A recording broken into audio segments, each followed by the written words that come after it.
श्रद्धा, भक्ती आणि सेवाभावाच्या पवित्र संगमाने उजळून निघालेला श्री मंजुनाथ दुर्गादेवी दत्त मंदिर ट्रस्ट कमिटीचा 27वा वर्धापन दिन हा यंदा एक वेगळ्याच आध्यात्मिक पर्वणीचा अनुभव देणारा ठरला।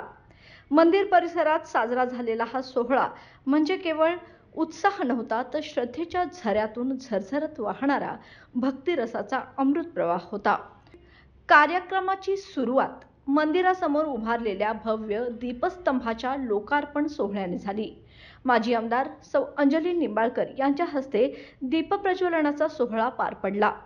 दीपतेजाच्या झळाळत्या साक्षीने वातावरण दिव्यत्वाने उजळून निघाले आणि हजारो भक्तांच्या मनात मंगलतेची जाणीव जागृत झाली। दीपकाचे प्रत्येक तेजोवलय जणू मंजुनाथ महाराजांच्या प्रकाशमय कार्याचे प्रतीक बनत होते। वर्धापन दिनाच्या दिवशी मंदिरात केवळ दीपप्रज्वलनच नव्हते, तर संत महात्म्यांच्या सानिध्यात मंत्रोच्चारांच्या नादात आणि टाळ मृदंगाच्या गजरात भक्तिरसाने भारावलेले अनेक सांस्कृतिक आणि आध्यात्मिक कार्यक्रमही आयोजित करण्यात आले होते। यावेळी महिलांनी ठेका धरत सादर केलेल्या भक्तिगीतांनी टाळ मृदुंगाच्या गजरात संपूर्ण परिसर भक्तिरसात न्हाऊन गेला। राजकीय, सामाजिक आणि धार्मिक क्षेत्रातील मान्यवरांनी कार्यक्रमाला हजेरी लावत श्री मंजुनाथ महाराजांच्या कार्याची मुक्तकंठाने प्रशंसा केली। अनेक भाविकांनी आपल्या अनुभव कथनातून सांगितले की अरुण महाराजांच्या संपर्कात आल्यापासून जीवनात सकारात्मक बदल घडते आहेत। या अनुभव कथनांनी वातावरण अधिक भावनात्मक आणि उन्नत झाले। कार्यक्रमाचा महत्त्वाचा भाग म्हणजे महाप्रसादाचे आयोजन, ज्यात शेकडो भक्तांनी सहपरिवार सहभागी होऊन भक्तिभावाने प्रसाद ग्रहण केला। मंदिराचा परिसर फुलांनी सजलेला, दीपांनी प्रकाशित आणि भक्तजनांच्या उपस्थितीने भारावला होता।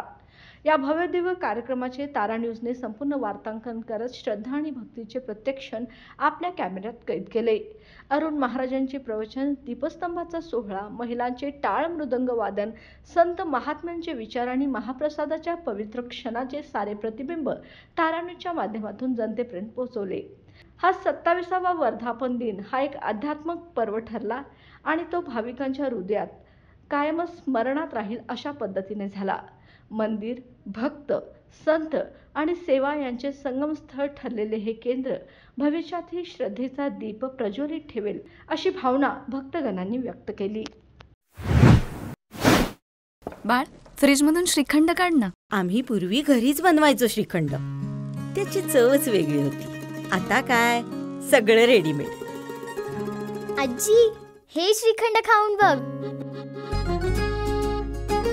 आज तुझ्या आईनं घरीच बनवलं की काय? हे आहे गोकुळचं श्रीखंड, अगदी जिभेवर रेंगाळणार। जिभेवरच नाही तर मनावरही रेंगाळणार। गोकुळ श्रीखंड, मनावर रेंगाळणार।